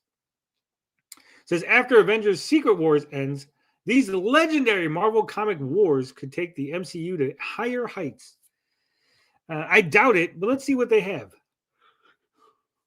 Forget all this. Just scroll down to the list. I hate because like there's gonna be like blah blah blah. We know what movies are coming out. Just there we go. Avengers versus X-Men. This would be terrible. This would not work. Right? Because they never interacted before. It's meaningless. Well, it's not Especially just at this that. point. I mean, at this point, again, like the Avengers from Phase 1 are all gone pretty much, right? Yeah. So like you don't have those unless you bring back like, oh, we got to bring back Robert Downey Jr. and fucking Chris Evans and Chris Hemsworth and all the Scarlett Johansson, all the Phase 1, except for Clint Barton, apparently, because he's still like broken or something, right? Yeah. You can't even make well, she's Miss Marvel, but Captain Marvel versus Rogue, that shit can't happen. It's done. Yeah. And then like the X-Men, they're really not established. You'd have to have a bunch more X-Men movies that are MCU X-Men movies first, right? I don't think we're just gonna like, oh yeah, these are the Fox X-Men that also are not played by the same actors, right? It's not canon, you see. It's just a cameo. It would become a stand-in for the government versus the gay kids.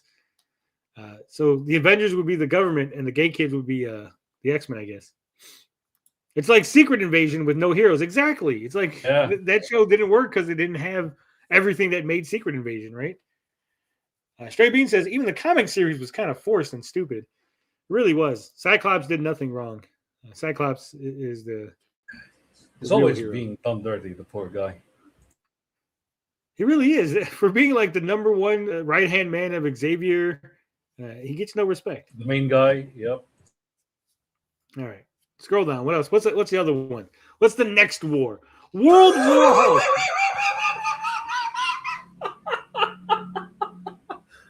Now you want to make World War Hulk. Okay. And there's another one that just doesn't work. The Hulk didn't. Okay, so there's no Illuminati. There's no sending the Hulk off world. He sent himself off world, and he came back already, right? Like, yeah, we're gonna send them into space again. Like, you would have to, like, first off, you need a solo Hulk movie because you got to send him out into space. He has to get a wife. He has to go through all that stuff, then come back because he got pissed off that his wife died. And he only has Scar, by the way. So they have to invest the Illuminati. Yeah. Mind banging your girlfriend on your wife's grave was pretty bad, Cyclops. Well, I mean, there was that. I got a pitch how to do it. Well, let's hear it, Perp. How would you do a World War Hulk? Because I don't see any possibility in this. I see possibilities of movies involving the Hulk, but it wouldn't be World War Hulk. Because like the core, right? When it comes to what is World War Hulk, it is essentially the Hulk is sent somewhere by a group of heroes. He ends up finding love after struggles. And then that love in his life is taken away from him, and he blames the heroes for it. And he comes back for revenge. That's World War Hulk in a nutshell. Yeah, he's been in space already, and he's come back, and his son is already there in the She-Hulk series. They skipped a lot. Yeah. That's why I find this hilarious. Like all of this already happened. Yeah, Super J, they did. At the end of She-Hulk, he's like, "Here's my son." He's like, "Huh?" Never mentioned again. No. World War Hulk isn't about the Earth hating him. Perp. World War Hulk is about him hating the heroes. The Earth actually agrees with. If you read World War Hulk, when he comes down and he's like, "These guys are assholes. They sent me to space and they killed my fucking family, and all this shit is their fault." Like the people of New York are like, "Yeah, you're right, Hulk. Fuck these guys." Like they're on board with the Hulk. Like, yeah. Who wrote this? Remember, Half they this blew stuff up doesn't this work. planet on accident, right? That was the No. So what happened is the ship that brought him blew up, and the Hulk blamed it on the heroes because he said, "Oh, they must have had a bomb on the thing because they were trying to blow me up, right?" But what actually happened was one of his guys, Meek, set off the bomb. Right? He caused the ship to explode because he thought the Hulk had got soft. He's basically like, "You were the green terror of the universe, and like you came here and freed the planet, and then you got soft because you like had a baby and stuff. And so I reminded you of who you really are." Yeah. So I don't think it's gonna work. There's no Warbound. There's nothing. War of Kings. Oh no. Again, oh god, they really blew the Inhumans. They blew it. Well, I mean, they blew the Inhumans. I believe War of Kings involves the Shi'ar and the what's his name? The third Summers brother. So like this, it heavily involves the X-Men, the Shi'ar, a bunch of stuff that are fucking not involved in the MCU at this point. Like a bunch of ideas, alien races and stuff. Like there's no, again, this like doesn't make any sense, right? You got to introduce the Inhumans. You got to say that the Inhumans are part of the Kree Empire. You got to reintroduce the Kree. You got to introduce the Shi'ar. You got to introduce Cyclops' brother Vulcan. You got to make him the king. Because essentially this is Black Bolt takes over the Kree Empire, and then Vulcan takes over the Shi'ar Empire, and then they fight each other. So I don't see how this works. Intergalactic scale. Well, I mean, first off, Vulcan is a character that hasn't been introduced, and so you don't know if anyone likes him. Black Bolt was introduced, and people pretty much don't like him. Blackgar Boltagon, becoming a hero named Black Bolt, is my favorite thing in the comics ever. Well, you, Super J, that you actually got it backwards. Did you know that Black Bolt was his name, and he didn't have a real name, TJ? Huh. So Black Bolt is his name, and it's like his superhero name. But then the powers that be said, "Hey, all the superheroes need code names, right? They need a superhero, normal identity." Retarded. Yeah, it is. It is retarded, and so that's why they specifically said, "Oh, you want Black Bolt to have a real people name?" And they named him Blackagar Boltagon. It was almost like a fuck you to the editors, right? Like they came up with like the stupidest fucking name they could to justify it and go, "There you go. How do you like that?" And that's why they never actually use his real name because it's so fucking retarded. Again, when it comes to like alien languages, Black Bolt can work. If you translate it to whatever language they're speaking, it's just Black Bolt. Easy. But here we are. Yeah. All right. So this doesn't work. So far we're 0 for 3 on this. Maybe we could turn it around. Chaos War. Okay, so this one could work. No, I don't think this works either.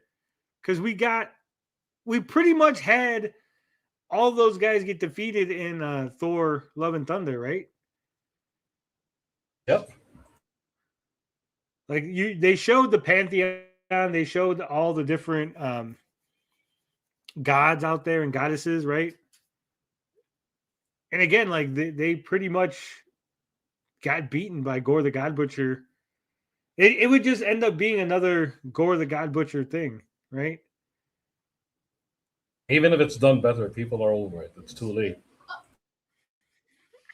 Stray Bean says Frogagar Tonygon. Yeah, that's my real name. There you go. Yes, I don't. This could work. I think this is the only one that could work, but it would be really repetitive, right? All right, what else? What's the last one? Just make it Carnage. Boom. No. Scroll up real quick. Scroll back up, TJ. That has nothing to do with Carnage. That's not Venom. That's not a symbiote. That's not a symbiote. That's the like Japanese. That's the Japanese god of like chaos or whatever. I know it looks kind of like a symbiote, but it's not. All right, scroll down.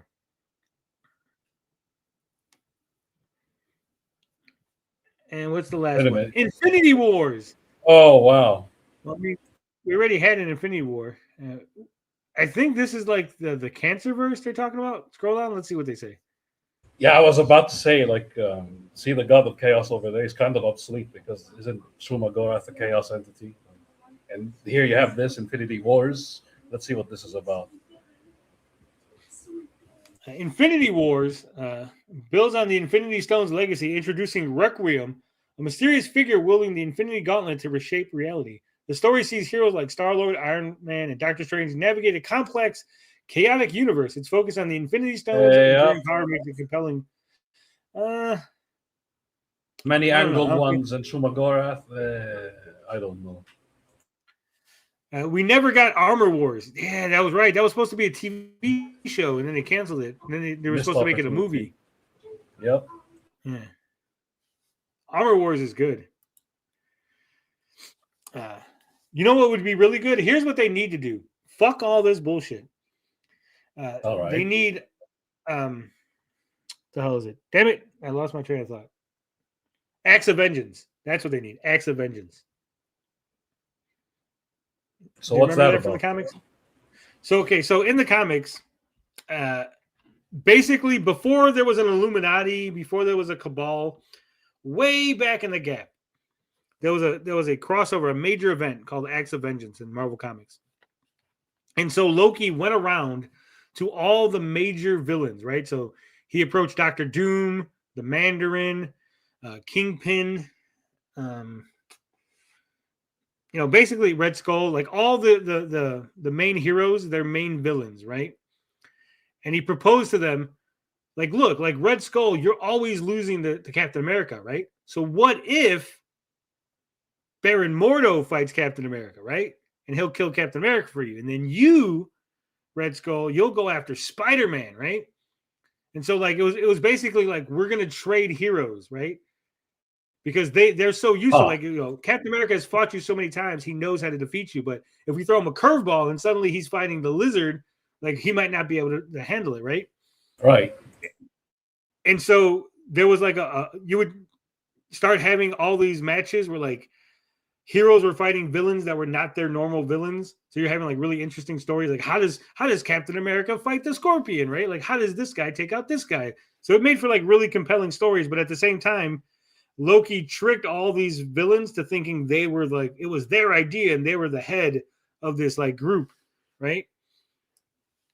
Because obviously his plan was like to defeat the Avengers, and you got like a bunch of different events. And during that is when Spider-Man got the cosmic powers, the Captain Universe powers, and he was fighting a whole bunch of people like Goliath, and Graviton, Brothers Grimm. So like I said, there was a lot of things in there, and it was really good.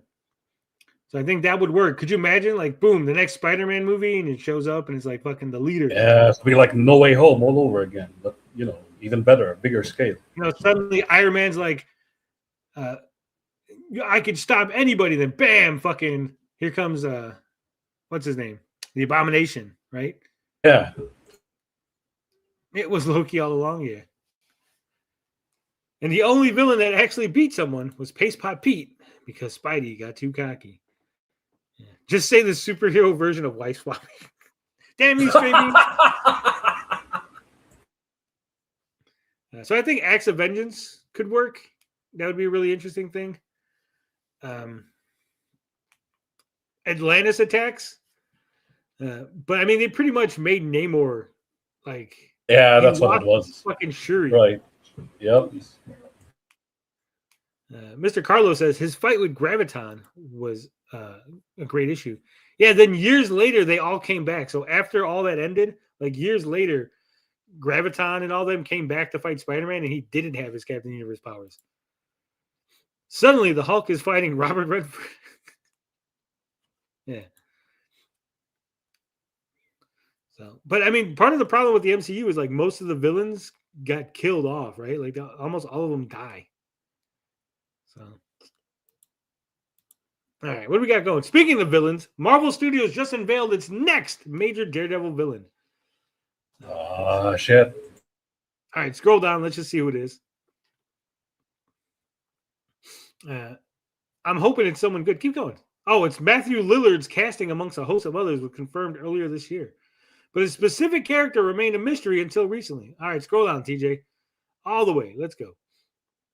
Because I want to know who Matthew Lillard is playing. He's playing a guy named Mr. Charles. So we got, of course, the Kingpin's going to be in the show. Keep going. We got Vanessa Fisk. I mean, Wesley. I mean, look at those top tier villains in Daredevil. Wow. Madame Gao. She was actually pretty good. I like Madame Gao. Electra Nachios. I guess she counts, but she was in the Netflix series. Right. Would they bring her back? I wonder. I don't think so. The Punisher. She's more like a frenemy than part of the Rogues Gallery. Yeah. All right, what else? So who is Matthew Lillard playing? We got Bullseye. I can't even think. I'm trying to think of like who would fucking be a Daredevil villain. Keep going. Bullseye is great. We got Muse. Muse was kind of sucky. Too late for him. Yeah. They need to introduce Mr. Sticks and Mr. Stones. Oh, so Sticks was a guy that touched things and caused it to decay. And then Stone had like guns or something, right? The Owl, Mr. Fear. Mr. Fear would be good. We got Buck Cashman. Oh man, that's a great fucking. Keep going. They wasted Muse. They really did. Devlin. They wasted a lot of characters. Mr. Charles, here he is, Matthew Lillard. Mr. Charles. Hopefully, he doesn't look like that. That's the picture from Five Nights at Freddy's, right? Five Nights, yep. The purple man is already a character in Marvel. So Purple Guy, he's like the Purple Man's brother, right? Purple Guy shows up, Five Nights at Freddy's style. Keep going. Let's see what it says about this guy. All right. Mr. Charles is established as a new antagonist on the field who is, quote, as influential in many ways as Fisk is. This confirms that while Daredevil's fight has traditionally been a local battle against organized crime, the political ascension of Mayor Fisk forces the stakes into the realm of international diplomacy and high-level negotiation. The inclusion of Mr. Charles is designed to put pressure on Kingpin, creating a dynamic where Fisk is getting squeezed a little bit, dealing with the highly influential Mr. Charles on a global level while simultaneously battling the vigilante Daredevil. Yeah, guys, this sounds so exciting. I'm so excited to see Wilson Fisk dealing with a guy, a businessman on an international Another level. Wilson Fisk. What?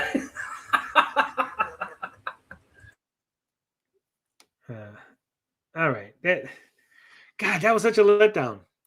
What was Mr. Guys, it's a international businessman named Mr. Charles.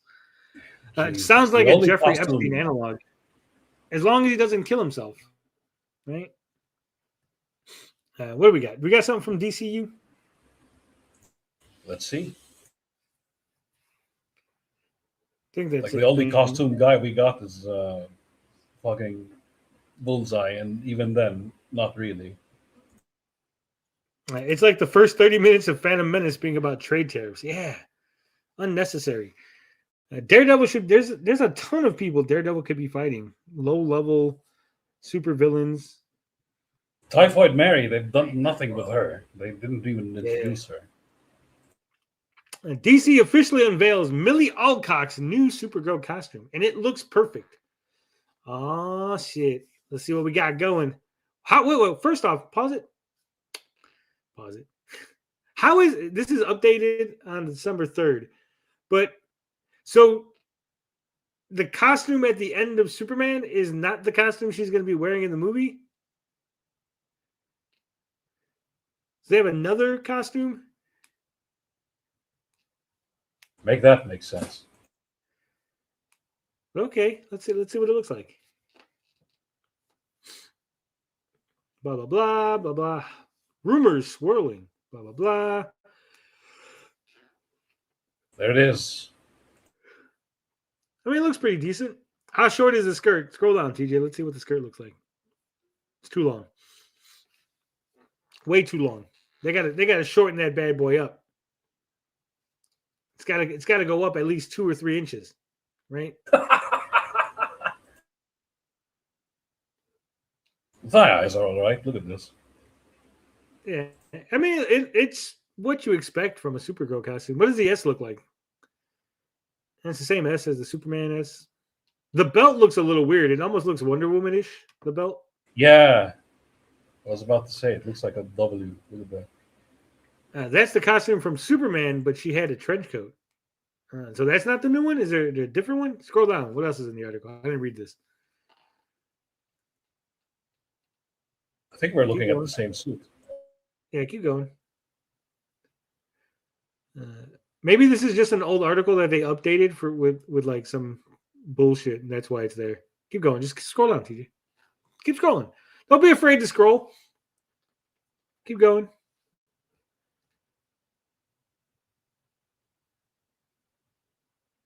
Yeah, I really do have a feeling that this is just a really old article from like a year ago. They just updated.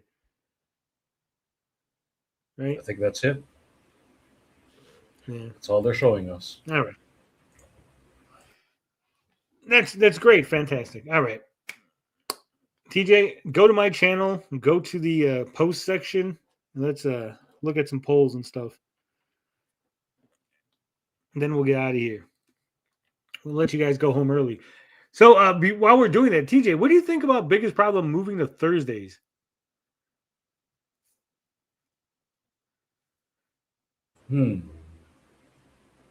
Doesn't feel right. I'm used to it being on Fridays. Yeah, I think that's it for the show. Like, first off, I don't understand how Vito could have some sort of commitment on Friday. Like, he had the show. So whatever it is that he's doing has to work. Like, he said it's a new thing he's working on, which is weird that he would go, hey, let's do this new thing on Fridays when I do the biggest problem show, right? Like, it feels like he should have just had his, like, hey, let's do it Thursday or Tuesday. Whatever this new thing is, the fact that it's on a Friday is weird that he's prioritizing that over the already established program, right?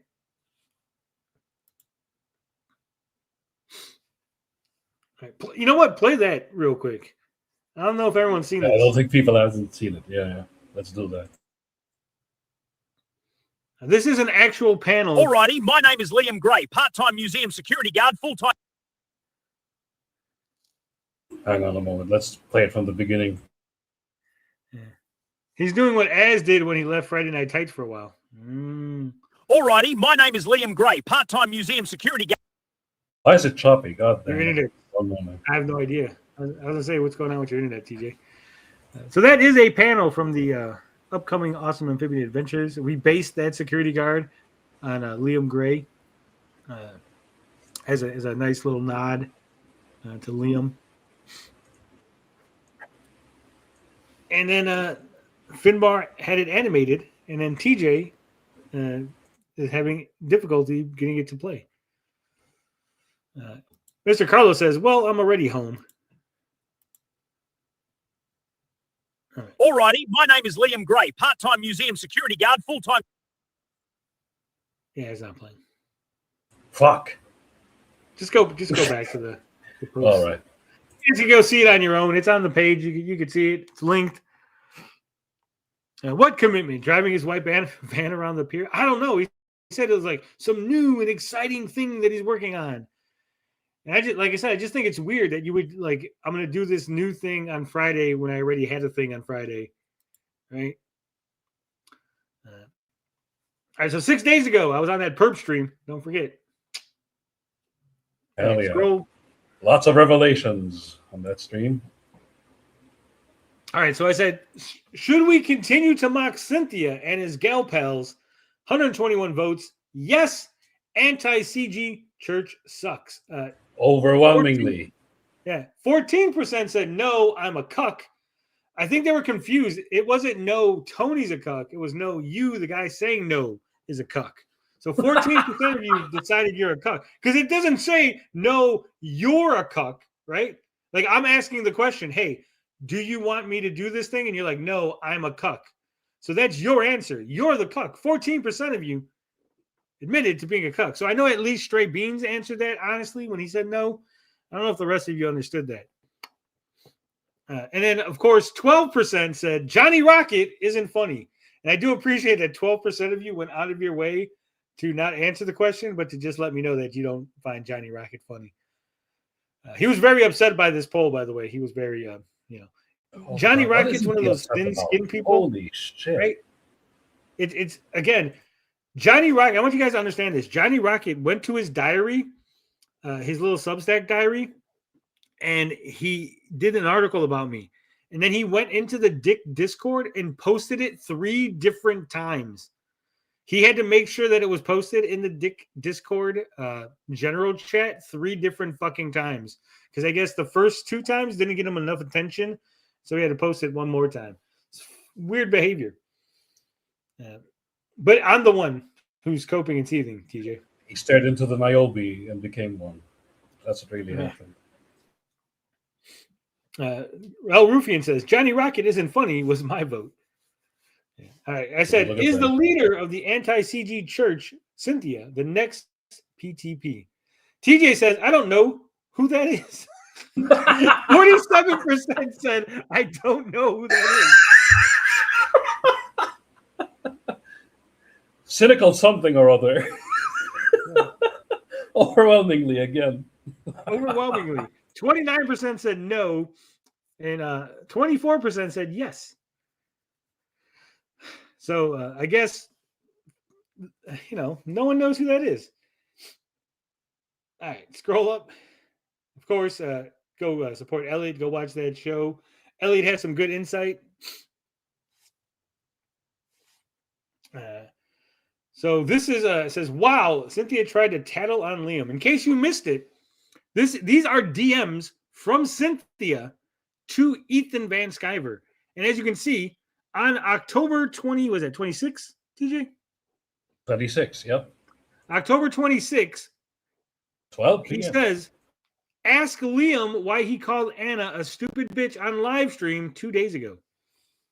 And now this was unsolicited. Ethan didn't say, hey, Cynic, can you tell me something? What's going on with Liam? Or do you know anything?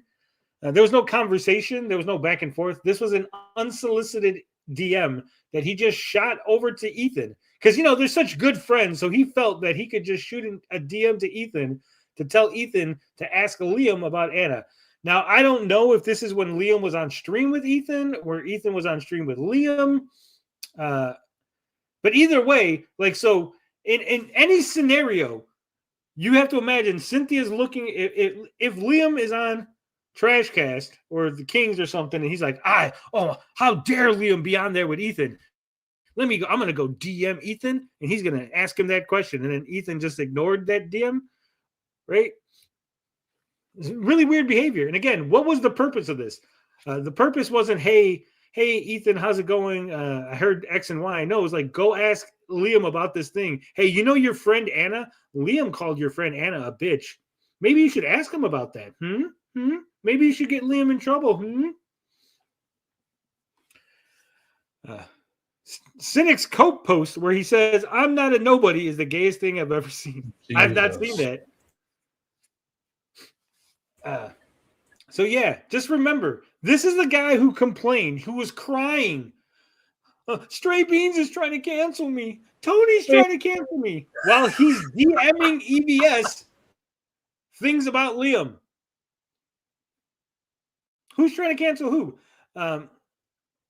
Seems like you're the one trying to cancel people.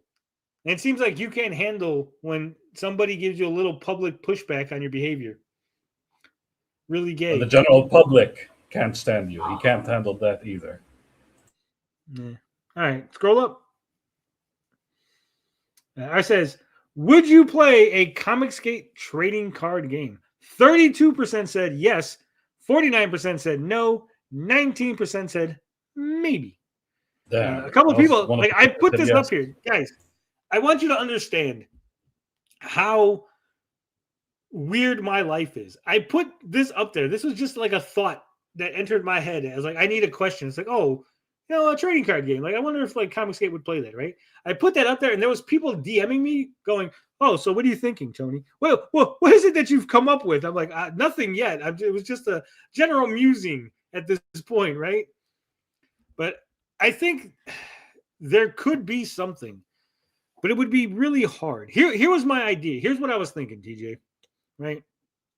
I was thinking to create a general trading card game with superheroes, right? Something generic, okay? Then, All right. like it would be really generic and really like just basic, but it would have the ability. So, like if I said, "Hey, okay, here's the game, here's the basics, here's the rules, and here's how you play it. It's kind of fun, blah blah blah," right? And then I could go to like Ethan, go, "Hey, Ethan, if you wanted to make a Cyber Frog expansion, like you could put it out your own campaign, do your own thing, and like here are the rules and here's everything to like fit, you do it. It would be your characters, your stuff, you're gonna make the money from it. It'd be like an expansion pack to the game, right? And then like so anyone in CG could make an expansion pack because the rules would be out there and everything. And it would just be on you. Like, you're like, oh, I got characters. Like, if Liam was like, oh, I want to put like Kaji and Dino King characters, then he would just go, here are the rules and here's like the setup. So he would know, okay, make the cards and like Kaji has a 6 in strength, a 3 in whatever the things are, right? And So Dungeons and Dragons has all these universes, but they're all still Dungeons and Dragons. Yeah. They all play like the so. same Like rules. I said, it would be like a basic game that would allow other people to make specific cards and stuff of their characters, and it would be compatible still. Yeah. Right. What's up, Slamming Brandon? Says a Magic game about CG would be called Autism the Gathering. Sturgis would be there, and he'll be canon. Yeah, Comicsgate should be a living card game with new expansions in every campaign. That's what I'm saying, like something like that, where it's like new expansions, new characters, new stuff, and it would all be feeding into this already built-in ecosystem and built-in like gameplay stuff, right? So that would be the idea, the overall idea or concept. So I just have to figure out something that would be easy and everything can fit in, right? Because you'd have to be able to fit like all the different styles of characters and all the different things, right? And you'd have to make it balanced. So, like, if you liked Cyber Frog or if you like Bronze Star or Nexus or whatever, right? Like, they would all still sort of work, and it would make sense. Yeah.